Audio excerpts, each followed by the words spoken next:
ہماری غلط فہمیاں ہیں، کوئی تو ہو جو ہماری غلط فہمیاں دور کرے. خیال بدل جائے تو منظر بدل جاتا ہے. بھائی صاحب کا ایک بڑا پیارا فکرہ ہے کہ جس کا جو خیال ہے اس کا وہی حال ہے. خیال اچھا ہے تو حال بھی اچھا ہے. اور اللہ کی نعمتوں میں سب سے بڑی نعمت حسن خیال ہے.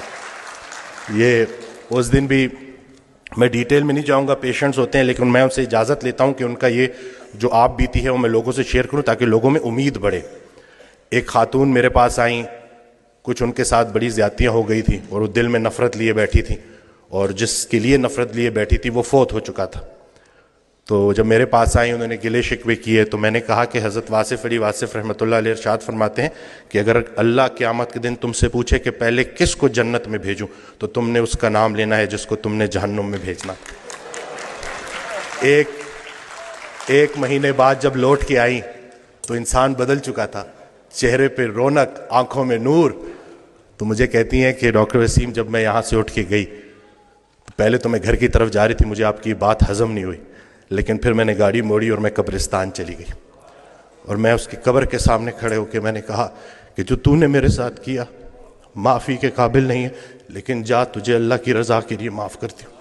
اور کہتی ہیں کہ اس رات میں اتنی میٹھی نیند سوئی کہ مجھے دوائی لینے کی ضرورت بھی نہیں پڑی. یہ جو نفرت ہے نا، ظرف دکھانا ہے، اور اتنی کوئی بڑی بات ہے ہی نہیں. مقصد بندہ ہے تو نتیجہ بھی بندہ ہے، مقصد اللہ ہے تو نتیجہ بھی اللہ ہے. تو سب سے پہلے تو ہم نے اپنی توقعات کو مومن کرنا ہے، زندگی مومن ہو ہی جائے گی. اصل میں ہماری توقعات مومن نہیں ہو رہی، ہم نے ایکسپیکٹیشنز اتنی بڑھا دی ہیں، ہر کسی سے ہم توقعات رکھتے ہیں سوائے اللہ کے. تو اپنا گھر، اپنی تنہائی، اپنی قبر، اسی کے اوپر فوکس کریں. ہر انسان سے اس کا اپنا پوچھا جائے گا. جس شوہر کو اپنی بیوی میں صرف برائیاں نظر آ رہی ہیں، اصل میں اس کو اپنی تمام برائیاں اپنی بیوی میں نظر آ رہی. اچھے شوہر کو اپنی بیوی اچھی لگے گی، برے شوہر کو اپنی بیوی برے لگے گی. اب بتاؤ بیوی اچھی لگتی ہے یا بری لگتی ہے؟ یعنی کہ سارا کا سارا فوکس ادھر کر دیا، جھگڑا ہی نہیں کرنے دیتے، سارے جھگڑے ہی ختم کر دیے. الحمدللہ جھگڑا جو ہے نا وہ دو بندوں کا نام ہے، صلح ایک بندے کا نام. ابھی ریسنٹلی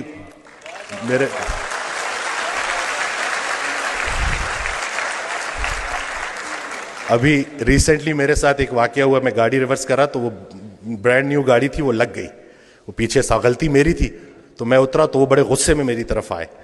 تو میں نے فوراً معافی مانگ لی نا کہ مجھے نظر نہیں آیا، میں بہت معذرت کرتا ہوں، اور بہت زیادہ میں نے ان سے معافی نا. تو ابھی وہ غصہ ان کا ایک دم سے اتر گیا. کہتے ہیں آج کل معافی کون مانگتا ہے؟ تو میں نے کہا جی وہ نقصان چھوڑے، نقصان کو اپنا نمبر دے اور رابطے میں رہیں گے.